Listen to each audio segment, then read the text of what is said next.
Get to work. 8 or 10 hours later, Harry Morgan made another joke. And Jack was, well, if you're just going to kid around all day. Do you know, one of the fill-in, this was funny for me being a big Untouchables fan, one of the fill-in guys before Ben Alexander for at least, I think, 1 or 2 episodes was Bruce Gordon, who played Frank Nitti. And it seems very strange to see Friday and Nitti working together in this situation. Yeah, it's the same hat. Yeah. Well, Bruce Gordon did about 4 or 5 Perry Masons. Mm-hmm. The first 4, I believe the first 3 or 4 he played the decedent, and each time the character was sort of a variation of Frank Nitti.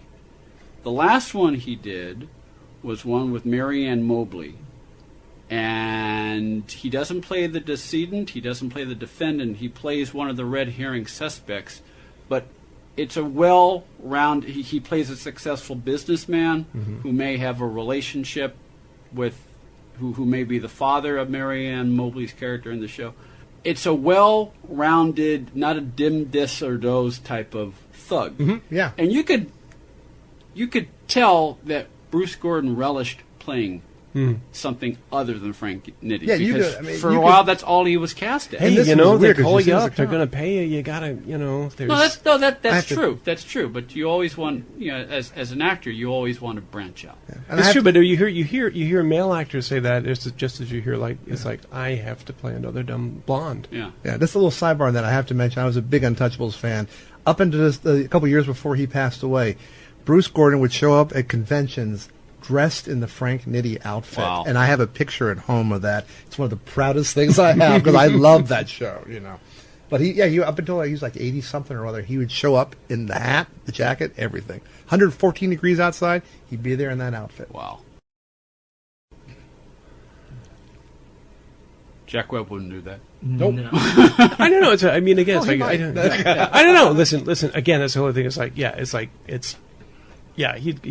going after 2 yuppies doing some weed in the house, and Jack could bend an elbow. I'm told. Yeah. He could pound it down a little bit. He went to those. He wasn't having ginger ale at those jazz clubs. Yeah. No. Yeah. But I had during the time of emergency that he was good till noon. When he was overseeing the other shows. Yeah. And of course, Bobby Troop was also known to bend an elbow, and so was Mrs. Troop at the time. So the scheduling was arranged. Ringers 3 D5W and Ringers Lactate. Finally, you can say that. I actually I felt a little hurt. I put that in a Pretty Little Liars script, and no one knew what I was talking about. Oh. I said, what's hanging? I said, what's hanging in the bag? I said, well, it's Ringers Lactate and D5W. And they said, what? Oh, and then I told them, well, that's another television show. And going back to like Webb with police terms. Yeah. Ringers Lactate, I think, is an Army term. It's Army lingo. It's a kind of medical lingo. It's a saline solution, and D5W is it has dextrose in it. Yes. And it's not the other phrase I picked up from another ambulance show I worked on, which is hang a banana bag on them. It's a potassium bag, and they tend to be yellow. Oh, I thought Hang a Banana Bag was the name of the show. No, Hang a Banana. No. If you want to, if you know how to start your IV, what you want to do is you want to have your buddy start a banana bag when you come home from the club. You won't have a hangover, but you do need to have a whole bag of potassium going. Do you know the one thing we haven't mentioned that was to me also so memorable about Dragnet was the end, and that is if you wanted to find out what happened to the crook. Go to this commercial, and we come back. We'll tell you, and generally, usually, is always the guys doing 5 to 10, or is waiting to be executed. Except a couple of people. Yeah, a couple of people go to the gas chamber in the old one. Exactly. Yeah, and it's like again, it's specific. It was on this date, trial was heard in Section 3 of the Los Angeles County Court. In a moment, it's the results. It's the end. It's the end of Friday's report. It's what It's the last thing before they put it away. You rarely saw Friday in court, did you? I mean, well, you never. He never had to. But he did a couple. He did a couple where he was dealing with wise guy, liberal Howard Hessman attorneys trying to turn police officers into buffoons. Like Adam 12, it was until one point, and then the detectives come in when the detective's job is over. Yeah, but sometimes you don't see anymore. But no, there were episodes where those guys had to testify. Because that's what a patrolman would do. Yeah. I can't look at a mugshot now without thinking of that automatically. Every time I see a mugshot, I think of Dragnet. Yeah. And it's just, can you imagine, just for the actor, just stand there and look guilty for 30 seconds. Yeah. There's some like, yeah, they were Kick the ground. I love those. And they probably only had one take to do it because Webb Yeah. wouldn't. Oh, yeah. Webb- No, Well, Webb wait, no. wouldn't- How long is it going to run? It's the script supervisor is actually reading the copy. That's how long you have to stand there, be guilty. And Joe's in one because he was under investigation for shooting, and so you see Joe Friday standing. That's there. right. Uh-huh, that's right, The yeah. decision of the board was that the officer Yeah. shooting was justified. That's right. It's a was great, one- and it's a great episode too. You can learn nothing about mysteries from watching the shows that are on the air now. You can simply just learn how you don't know anything, and it's all chemistry. Or how fabulous Mark Helgeberger is. Yeah, or probably the Mark Upwood. But you can actually, but if you want to learn about mysteries, you want to learn about puzzle pieces, you have to go to the 50s and 60s. And again, the Jack Webb thing is, do you remember why they couldn't find the bullet in the Jack Webb episode? It was. It went under a shelf. It pushed the shelf. It skimmed the bottom of a shelf, pushing the shelf up so that when it went through the wall, the shelf dropped back in And they place. thought it was a pencil mark. And they thought it was a pencil mark. The Secret Service episode, you don't see a freeze at the end. Not No, a freeze. No, that was just. But the, you have the, a- the but there's a- logo for the Secret Service. But there is there is a great It looked like a backdoor speech. pilot. Yeah. It's like all about the president coming to town, Mm-hmm. and Yeah. you never see the president, you never see anything. It ends up in a hangar, and you don't know if it's true or not. But there's also the guy who plays the head of the Secret Service actually plays like the head of the detectives. He comes in and he says just before it's like 2 minutes before the president's plane arrives, and he says, "I just want to take a second to talk to the whole detail," and he takes out a little piece of paper. And I only remember the first line of what he read, which is says, "The gentleman who entered the president's box was clean cut and well dressed." He's got a contemporary report of the assassination of Lincoln. And he wants that to be the last thing the detail hears before they go out to take care of the president. Wow. And again, it's like there's the specific details. There's the man who keeps the piece of paper in his pocket and says this to you. There's, And they did mention Dallas, but just Dallas. I know, but let's face it. Was that this way and then Dallas? And then, But yeah. was this episode in 1967 or was this episode in 1968? Los Angeles would have taken a very big hit That's true. in that Yes, area. That's true. You don't make that episode. That episode does not get made after 1968. Yep, Yeah. exactly.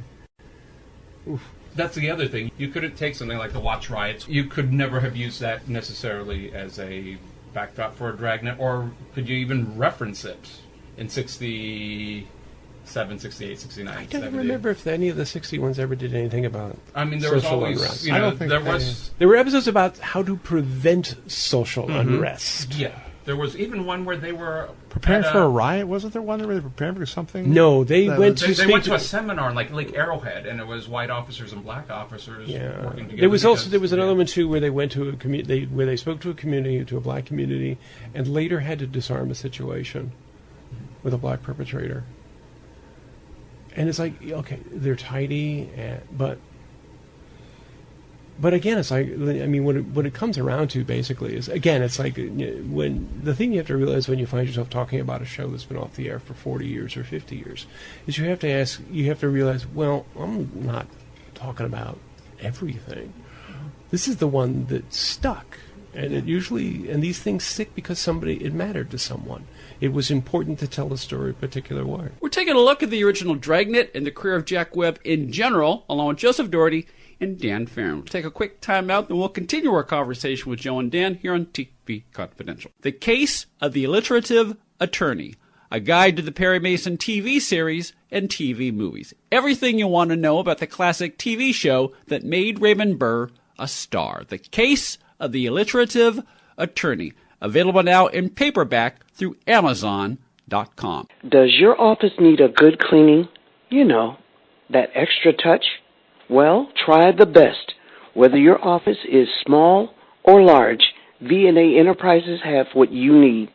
You get quality cleaning with V&A Enterprises Cleaning Company, a Jenna King franchise owner.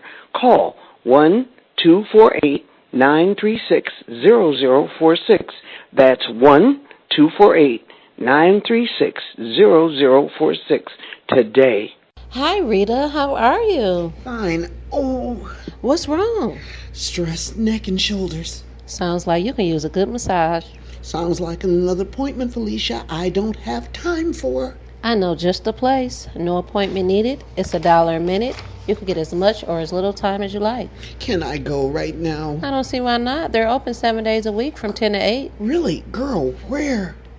Downtown Ann Arbor, 300 Huron. And yes, they do have free parking. After a 30-minute massage. Rita, you look better. Look better, honey. I feel like singing the relaxation. Oh, shabba-dabba-doo, shoo-ba-ba-wa-wee-ya-bo-bo-bo. Hi, this is Dean Hargrove, and you're listening to TV Confidential.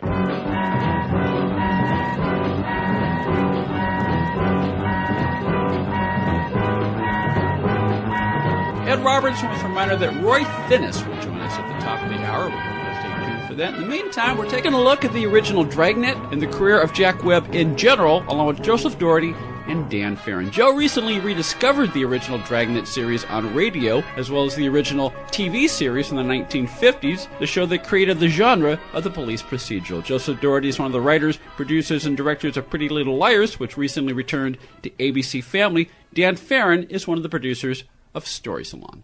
Tony? I think everybody remembers Blue Boy from the Everybody remembers Blue Boy. Yeah. Favorably or unfavorably, Yes. But it's like that is Thanks to Nick at Night. Yeah. Well, thanks to Nick at Night, and there's actually a smash up that Frank Conniff did that's involved with that's on YouTube. But he rips Frank Gannon's jacket. That's right. Right there. But it's also unfortunately, Blue Boy is one of the places where television doesn't look like this anymore, where it's Jack Webb and Harry Morgan clearly walking across a field to get to somebody on the ground. They reach down for the guy on the ground, and it just punches into like a terrible process projection plate. And this is what television looked like. Yeah. It was like all the reality that he had worked on to create on the radio show and the 50s TV show was not available to him in any great amount in the Universal shows. How do you think? I mean, how much was it? Just the difference of standards and practices at that time. Because in the 50s, there's a child molester episode. Yes. And Joe loses it. I mean, Joe loses it, and it's like, and again, it's like it's Jack Crucian is the actor, and it has one of the most chilling conclusions. The little girls got away; they were not, And I don't know what cues it, but Jack says something, and Jack Crucian says, "You didn't kill him." He says, "I didn't have my knife." And he's an ice cream salesman. He's an ice cream truck guy. And Jack, but it's like, again, there are victims. There are people who don't. I am here to speak for people who cannot speak. Maybe it's simplistic. Maybe it's, I can't embrace the truism that no matter who you are, you're going to get more conservative as you get older. I think that's phooey. Pardon my French. But I'm, and I hate to kind of and I'm not trying to sound like an apologist for the guy, but it was, to go back to the beginning, it was the concept that I had this fairly dismissive attitudes towards the shows. It was kind of okay, but it was silly, and it was fussy, and I know he's unfair to these, and then I kind of realized that the headwaters of this show were something else entirely. There was there. There's a there. And I guess the question is it worth grading on the curve and saying there's still some Jack Webb in those later shows? I think there is. I know, looking at the 60 shows, having gone back and revisited the 50 shows on the radio show, I am trying to figure. I'm still trying. Well, I seem to struggle over a dopey TV show, but that's why we're here. Yes, yes. And I have 2 programs out of it. There you go. But we do look at the 60 shows, I think, the same way that people would look at Reefer Madness, which was done. Done with, I guess you could say all the best intentions, that they had a point and a purpose. But when you see the authority figure trying to use the marijuana lingo, saying they will not tell you, they will not ask you if you would like a marijuana cigarette. They will use terms like reefer and Mary Jane. And which is why it's like the lovely Fireside Theater moments where basically here simply do not know